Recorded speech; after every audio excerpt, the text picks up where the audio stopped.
প্রিয় দিনী ভাই ও বোন, 2026 সালের পবিত্র আশুরা চলে এসেছে।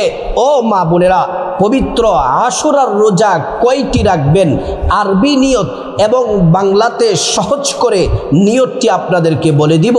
পবিত্র আশুরার দিনে কত রাকাত নামাজ পড়বেন এবং পবিত্র আশুরার দিনে যেই জিকিরগুলা করলে আসমানের দরজা খুলে দেওয়া হয়, জীবনের গুনাহ মাফ করে দেওয়া হয়, আল্লাহর কাছে যা চাইবেন আল্লাহ তাই দিবেন। নবীজি বলছেন, আশুরার দিনে দোয়া কবুল হয়, একটি দোয়াও আল্লাহ ফিরিয়ে দেন না। এই পবিত্র আশুরার দিনে আল্লাহ রাব্বুল আলামিন, আল্লাহর পয়গম্বর তাদেরকে কঠিন পরীক্ষা দিয়েছিলেন, পরীক্ষা থেকে আশুরার দিনে মুক্তি দিয়েছিলেন। এ আশুরার দিনে মুনাজাত করবেন কিভাবে, মুনাজাতের শুরুতে কি বলবেন, মাঝে কি বলবেন, শেষে কি বলবেন, প্রত্যেকটা বিষয়গুলা সুন্দর করে আপনাদেরকে বলে দিব। পবিত্র আশুরার রোজা আরবি কত তারিখ, ইংরেজি কত তারিখ, কিবার, আমি আপনাদেরকে বলে দিব। আজকের ভিডিওটি অত্যন্ত গুরুত্বপূর্ণ, অত্যন্ত দামি। যারা আশুরার রোজা রাখবেন কি পুরস্কার, আগে আমি হাদিস থেকে আপনাদেরকে শোনাই।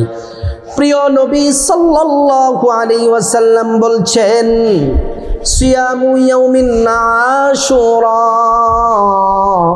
ইন্নী আহতাসিবু আলাল্লাহ আইয়ুকাফিরা সানাতাল্লাতী ক্বাবলা।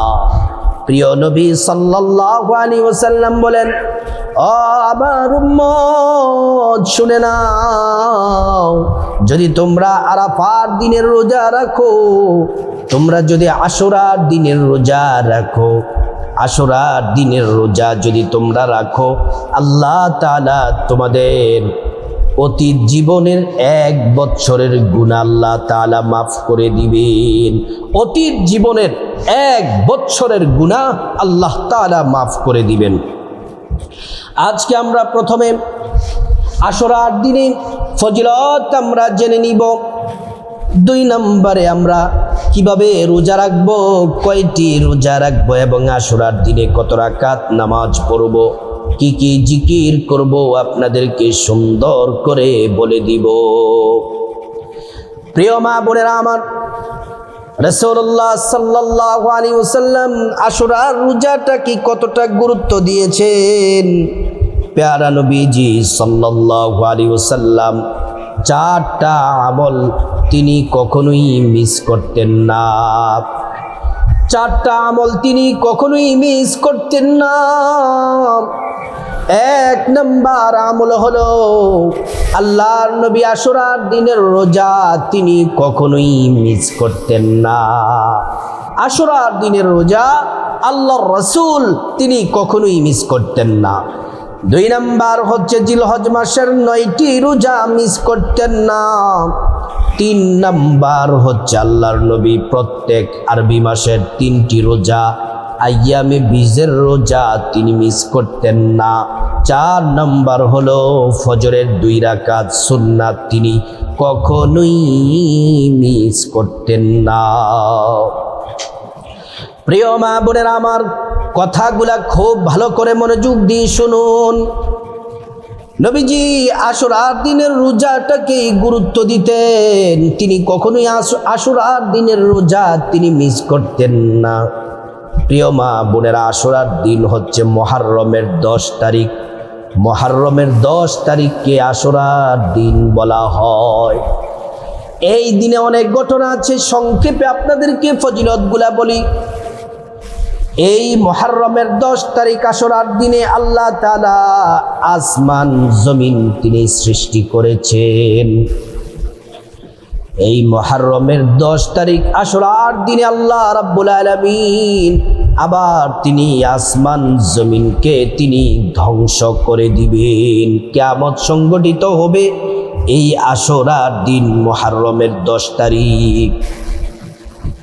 প্রিয় মা বোনেরা আমার, এই মুহররমের 10 তারিখ আশুরার দিনে আমাদের আদি পিতা হযরত আদম আলাইহিস সালামকে আল্লাহ পাক সৃষ্টি করেছেন। এবং জান্নাতে প্রবেশ করিয়েছেন, জান্নাত থেকে দুনিয়াতে পাঠাইছেন। 300 বছর পর্যন্ত কান্না করলেন। এই 300 বছর কান্না করার পরে যেই দিন আল্লাহ তাআলা আদম আলাইহিস সালামের তাওবা কবুল করেছেন, সেই দিনটি ছিল মুহররমের 10 তারিখ, আশুরার দিন। এই আশুরার দিনে হযরতে নূহ আলাইহিস সালামের যে কিস্তিটা, নৌকাটা যদি নামক পাহাড়ের সাথে লেগেছিল মুহররমের 10 তারিখ আশুরার দিনে। এই মুহররমের 10 তারিখ আশুরার দিনে হযরতে ইউনূস পয়গম্বরকে আল্লাহ তাআলা মুক্তি দিয়েছিলেন। ইউনূস পয়গম্বর আলাইহিস সালাম মাছের পেটের মধ্যে 40 দিন ছিলেন। আল্লাহ তাআলার কাছে তিনি দোয়া করলেন, লা ইলাহা ইল্লা আনতা সুবহানাকা ইন্নী কুনতু মিনাজ জালিমিন। 40 দিন মাছের পেটে থাকার পরে এই দোয়া যখন পড়লেন, আল্লাহ তাআলা মাছের পেটের মধ্যে আল্লাহ রাব্বুল আলামিন তরঙ্গ সৃষ্টি করে দিলেন। মাছ আর পেটের মধ্যে ইউনূস পয়গম্বরকে রাখতে পারলেন না। সমুদ্রের কিনারায় এসে মাছ বমি করে ইউনূস পয়গম্বরকে পেট থেকে বের করে দিয়েছিলেন। এই কঠিন পরীক্ষা থেকে মুক্তি পেয়েছিলেন মুহররমের 10 তারিখ আশুরার দিন। প্রিয় মা বোনেরা, হযরত ইব্রাহিম খলিলুল্লাহকে নমরুদ অগ্নিকুণ্ডের মধ্যে নিক্ষেপ করলেন। আল্লাহ নির্দেশ দিলেন, আগুন, কুলনা ইয়া নারু কুনি বারদাও ওয়া সালামান আলা ইব্রাহিম, হে আগুন তুমি ঠান্ডা হয়ে যাও, জান্নাতের বাগান হয়ে যাও। আগুন ঠান্ডা হয়ে গেছে। ইব্রাহিম খলিলুল্লাহ 40 দিন পর্যন্ত অগ্নিকুণ্ডের মধ্যে ছিলেন। এই অগ্নিকুণ্ড থেকে যেদিন তিনি মুক্তি পেয়েছিলেন, সেই দিনটি ছিল মুহররমের 10 তারিখ আশুরার দিন। এই পবিত্র আশুরার দিনে হযরতে ইব্রাহিম আলাইহিস সালামকে আল্লাহ মুক্তি দিয়েছেন। হযরতে আইয়ুব আলাইহিস সালামের সারা শরীরে পোকায় ধরে গেছে, পচে গেছে।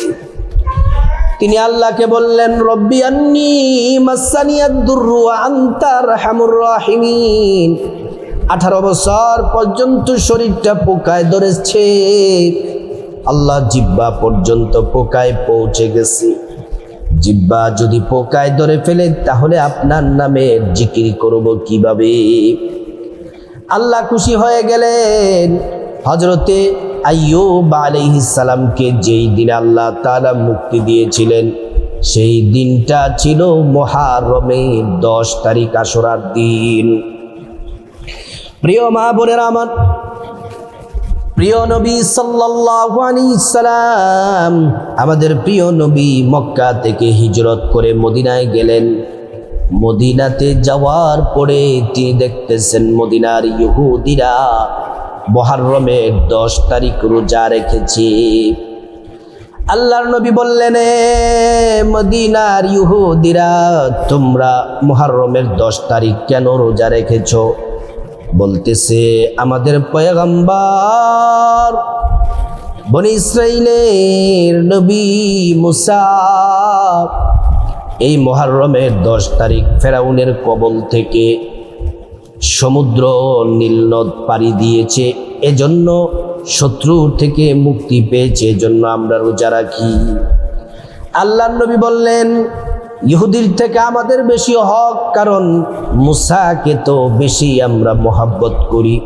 আল্লাহর নবী সাহাবীদেরকে বললেন, সাহাবীরা, যেহেতু ইহুদিরা মুহররমের 10 তারিখ আশুরার দিনে রোজা রাখে, আমরা শুধু একটি রোজা রাখবো না, আমরা 9 তারিখ 9 মুহররমের রোজা রাখবো এবং 10 মুহররম, এই 2টি রোজা আশুরার দিনে রোজা রাখবো। প্রিয় মা বোনেরা, তাহলে কয়টা রোজা রাখবেন? 2টা। এক হলো 9 মুহররম, 2 নাম্বার হলো 10 মুহররম। এই আশুরার 2টি রোজা রাখলে আল্লাহ তাআলা আপনার 1 বছরের পিছনের 1 বছরের জীবনের গুনাহগুলা মাফ করে দিবেন। এবার আসুন আমরা জেনে নিব এই 2026 সালের পবিত্র আশুরার দিন কত তারিখ, কি বার, আসুন জেনে নেই। আরবিতে আশুরার দিন হচ্ছে মুহররমের 10 তারিখ, মুহররমের 10 তারিখ। ইংরেজি তারিখ অনুযায়ী এই 2026 সালের জুন মাসের 26 তারিখ, 2026 সালের এই জুন মাসের 26 তারিখ হলো আশুরার দিন। আর সাপ্তাহিক বার হিসেবে পড়বে শুক্রবার। এইবারের আশুরার দিন পড়বে শুক্রবার। শুক্রবার দিন আশুরা পড়বে। এজন্য যারা রোজা রাখবেন 25শে জুন বৃহস্পতিবার রোজা রাখবেন, 26শে জুন শুক্রবার আশুরার দিন রোজা রাখবেন। তাহলে আপনি বুধবার রাতে সাহরি খাবেন, বৃহস্পতিবার দিন রোজা রাখবেন, বৃহস্পতিবার রাতে সাহরি খাবেন, শুক্রবার দিন রোজা রাখবেন। এই 2টি রোজা রাখবেন। তাহলে আমরা তারিখ বার জেনে নিলাম। এবার আসুন আমরা যে রোজা রাখবো আমরা নিয়তটা কিভাবে করব, সকলের সহজের জন্য বাংলাতে নিয়তটা বলে দেই, যেন আমার মা বোনেরা সহজেই যেন নিয়ত করতে পারে।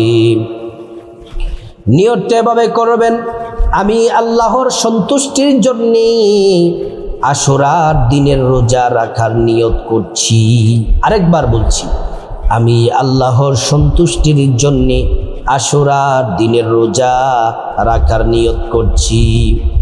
এইভাবে রোজা রাখবেন, রোজার নিয়ত করবেন। আমরা তাহলে রোজা কিভাবে রাখবো আমরা জেনে নিলাম।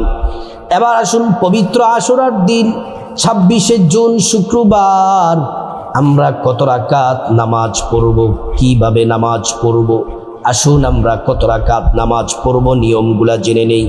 1 নম্বরে আশুরার দিন 26শে জুন শুক্রবার 5 ওয়াক্ত নামাজ পড়ব। ফজর, জোহর, আসর, মাগরিব, এশা 5 ওয়াক্ত নামাজ পড়ব। পুরুষ যারা মসজিদে জামাতের সাথে নামাজ পড়বেন, মহিলা মা বোনেরা বাসার মধ্যে সময় মতো নামাজটা পড়ে নেবেন। 5 ওয়াক্ত নামাজ পড়বেন। এবার আসুন তারপরে 2 নম্বর নামাজ হলো এই যে আপনি বৃহস্পতিবার রাতে সাহরি খাবেন শুক্রবার রোজা রাখার জন্য, বুধবার রাতে সাহরি খাবেন, বৃহস্পতিবার রোজা রাখবেন, এবং বৃহস্পতিবার রাতে সাহরি খাবেন শুক্রবার আশুরার রোজা রাখার জন্য। সাহরি খাওয়ার জন্য উঠে সুন্দর করে ওযু করে কমপক্ষে 2 রাকাত তাহাজ্জুদের নামাজ পড়বেন। বেশি পড়তে পারলে ভালো, 4 রাকাত, 6 রাকাত, 8 রাকাত, কিন্তু কমপক্ষে 2 রাকাত তাহাজ্জুদ পড়বেন। আল্লাহ তাআলা 4টা পুরস্কার দিবেন। 1, জীবনের গুনাহ মাফ করে দিবেন। 2 নম্বর সম্মান মর্যাদা বাড়ায়া দিবেন। 3 নম্বর আল্লাহ সকল হাজত পূরণ করবেন। 4 নম্বর জান্নাতের লিস্টিতে আপনার নামটা লিখে দিবেন। 3 নম্বর নামাজ হলো ফজরের নামাজ পড়ার পরে, আশুরার দিন ফজরের নামাজ পড়ার পরে সূর্য ওঠার 15 থেকে 20 মিনিট পরে 2 রাকাত করে 4 রাকাত ইশরাকের নামাজ পড়বেন। এই 2 রাকাত করে 4 রাকাত ইশরাকের নামাজটা যদি পড়েন 2টা কবুল হজের সওয়াব পাবেন এবং 2টা উমরার নেকি আল্লাহ পাক আমল নামায় দিয়ে দিবেন। প্রিয় মা বোনেরা আমার, এই নামাজগুলা পড়ার পরে আশুরার দিন 2 রাকাত নফল নামাজ পড়বেন, যেই নামাজ নবীজির নাতি ইমাম হুসাইন রাদিয়াল্লাহু আনহু পড়েছেন। এই আশুরার দিনে মুহররমের 10 তারিখ সবচেয়ে হৃদয় বিদারক ঘটনা হলো আমাদের প্রিয় নবীজি সাল্লাল্লাহু আলাইহি ওয়াসাল্লামের কলিজার টুকরা নাতি ইমাম হুসাইন রাদিয়াল্লাহু আনহুকে কারবালার প্রান্তরে সীমার গলার মধ্যে ছুরি চালায়া শহীদ করেছে। যখন ইমাম হুসাইন রাদিয়াল্লাহু আনহুকে শহীদ করা হবে, গলা কেটে শহীদ করা হবে, ইমাম হুসাইন বললেন, সীমার আমাকে একটু সুযোগ দাও, আমি 2 রাকাত নামাজ পড়ব। 2 রাকাত নামাজ তিনি লম্বাও করলেন না, তিনি সংক্ষেপে 2 রাকাত নামাজ পড়লেন অল্প সময়ে। এই 2 রাকাত নামাজ পড়ার পর তাকে শহীদ করা হয়েছে। আমরা আশুরার দিনে 2 রাকাত নফল নামাজ পড়ব আল্লাহকে রাজি খুশি করার জন্য, আমাদের গুনাহ মাফের জন্য, হায়াত রিজিক বৃদ্ধির জন্য, বিপদ থেকে মুক্তি পাওয়ার জন্য, পরকালে আল্লাহর কাছ থেকে ক্ষমা পাওয়ার জন্য, নবীজির শাফায়াত নসিব হওয়ার জন্য, আমরা দুনিয়া আখিরাতে সুখে শান্তিতে থাকার জন্য। এই জন্য আমরা 2 রাকাত আল্লাহর সন্তুষ্টির জন্য আশুরার দিনে নফল নামাজ পড়ব। নফল নামাজের নিয়ত এভাবে করবেন, আমি আল্লাহর সন্তুষ্টির জন্য 2 রাকাত আশুরার দিনে 2 রাকাত নফল নামাজ আদায় করছি। আল্লাহু আকবার বলে নিয়ত করে প্রথম রাকাতে আলহামদু সূরার সাথে 10 বার সূরা ইখলাস কুল হুয়াল্লাহু আহাদ পড়বেন। তারপর রুকু সিজদা দিয়ে প্রথম রাকাত কমপ্লিট। দ্বিতীয় রাকাতেও আলহামদু সূরার সাথে 10 বার সূরা ইখলাস পড়বেন। তারপর রুকু সিজদা দিয়ে বৈঠক দিবেন, তাশাহুদ দুরূদ শরীফ দোয়ায়ে মাসুরা পড়ে ডান দিকে সালাম ফিরাবেন, বাঁ দিকে সালাম ফিরিয়ে নামাজ শেষ করবেন। আশুরার দিনে নামাজ পড়ার পরে ও মা বোনেরা, আশুরার দিনে শ্রেষ্ঠ দামি 6টি জিকির করবেন, যে জিকির করলে ভাগ্য খুলে যায়, আসমান জমিনের খালি জায়গা নেক দ্বারা ভরপুর হয়ে যায়, তত পরিমাণ নেকি আল্লাহ আমল নামায় দিবেন। এই জিকিরগুলা করলে আপনার আমল নামা নেক দ্বারা আল্লাহ ভরপুর করে দিবেন। হাসরের ময়দানে মিজানের পাল্লা, নেকের পাল্লা ভারী হয়ে যাবে। শুধু তাই নয়, আল্লাহ তাআলা এই জিকিরগুলা করলে প্রত্যেকটা জিকিরে জান্নাতে একটি করে ফল গাছের মালিক হবেন, আপনার ভাগ্য খুলে দিবেন, গুনাহ মাফ হয়ে যাবে। এই শ্রেষ্ঠ 6টি জিকির, প্রত্যেকটা জিকির 100 বার করে করবেন, প্রত্যেকটা জিকির 100 বার করে করবেন। 1 নাম্বার হলো নবীজির প্রতি প্রেম মোহাব্বত নিয়ে দুরূদ শরীফ পড়বেন 100 বার, সাল্লাল্লাহু আলাইহি ওয়াসাল্লাম, সাল্লাল্লাহু আলাইহি ওয়াসাল্লাম, সাল্লাল্লাহু আলাইহি ওয়াসাল্লাম। 2 নাম্বার জিকির হলো ইস্তিগফার পড়বেন বেশি বেশি, জিন্দেগির গুনাহ মাফ হয়ে যাবে। আস্তাগফিরুল্লাহ ওয়া আতুবু ইলাইহি, আস্তাগফিরুল্লাহ ওয়া আতুবু ইলাইহি। 3 নাম্বার জিকির হলো লা ইলাহা ইল্লাল্লাহ, লা ইলাহা ইল্লাল্লাহ, লা ইলাহা ইল্লাল্লাহ। 4 নাম্বার জিকির হলো সুবহানাল্লাহ, সুবহানাল্লাহ, সুবহানাল্লাহ। 5 নাম্বার জিকির হলো আলহামদুলিল্লাহ, আলহামদুলিল্লাহ, আলহামদুলিল্লাহ। 6 নাম্বার জিকির হলো আল্লাহু আকবার, আল্লাহু আকবার, আল্লাহু আকবার। এই জিকিরগুলা করে আল্লাহর কাছে আমল ইবাদত করে আশুরার দিনে মুনাজাত দিবেন, আল্লাহুম্মা আমিন। মুনাজাতের শুরুতে আল্লাহ পাকের একটি নাম 3 বার পড়বেন। নবীজি কসম করে বলেছেন যে আল্লাহর হাতে জীবন মরণ, ওই আল্লাহর কসম এই দোয়াটি পড়লে মুনাজাত দোয়া কবুল হবে, একটা দোয়াও আল্লাহ ফিরিয়ে দিবেন না। আর আজকে আশুরার দিনে আল্লাহ অবশ্যই দোয়া বান্দার কবুল করে নেন, দোয়া একটা দোয়াও আল্লাহ ফিরিয়ে দেন না। আল্লাহ পাকের নামটি 3 বার পড়বেন, ইয়া দাল জালালি ওয়াল ইকরাম, ইয়া দাল জালালি ওয়াল ইকরাম, ইয়া দাল জালালি ওয়াল ইকরাম। তারপরে আল্লাহ রাব্বুল আলামিনের কাছে আপনার গুনাহ মাফ চাইবেন, মা বাবা, ভাই বোন, স্ত্রী, ছেলে মেয়ে, আপন জন, আত্মীয় স্বজন সবার গুনাহ মাফ চাইবেন। আল্লাহ তাআলা প্রত্যেকের গুনাহগুলা মাফ করে দিবেন। তারপর রব্বুল আলামিনের কাছে খাসভাবে বিপদ থেকে মুক্তি চাইবেন, ঋণ থেকে মুক্তি চাইবেন, অভাব অনটন থেকে মুক্তি চাইবেন, জাহান্নাম থেকে মুক্তি চাইবেন, আযাব গজব থেকে মুক্তি চাইবেন, অ্যাক্সিডেন্ট দুর্ঘটনা থেকে মুক্তি চাইবেন। প্রত্যেকটা দোয়া আল্লাহ পাক কবুল করবেন। তারপর রব্বুল আলামিনের কাছে খাসভাবে আল্লাহর কাছে আপনার যা কিছু প্রয়োজন চাইবেন, টাকা পয়সা, ধন দৌলত, রিজিক, খাবার দাবার, নেক হায়াত, নেক সন্তান, নেক পরিবার, পরকালে জান্নাত চাইবেন, প্রত্যেকটা দোয়া আল্লাহ কবুল করবেন। তারপর যাদের মা বাবা, আত্মীয় স্বজন কবরবাসী, তাদের জন্য ক্ষমা চাইবেন, আল্লাহ পাক ক্ষমা করে জান্নাতবাসী করে দিবেন। আল্লাহ রাব্বুল আলামিন আমাদের সবাইকে, প্রিয় মা ও বোন, আল্লাহ তাআলা আপনাদেরকে, আমার মুসলিম ভাইদেরকে, বিশেষ করে মা বোনদেরকে আশুরার দিনে রোজা, নামাজ, জিকির, মোনাজাত সুন্দরভাবে করার আল্লাহ পাক তৌফিক দান করুন।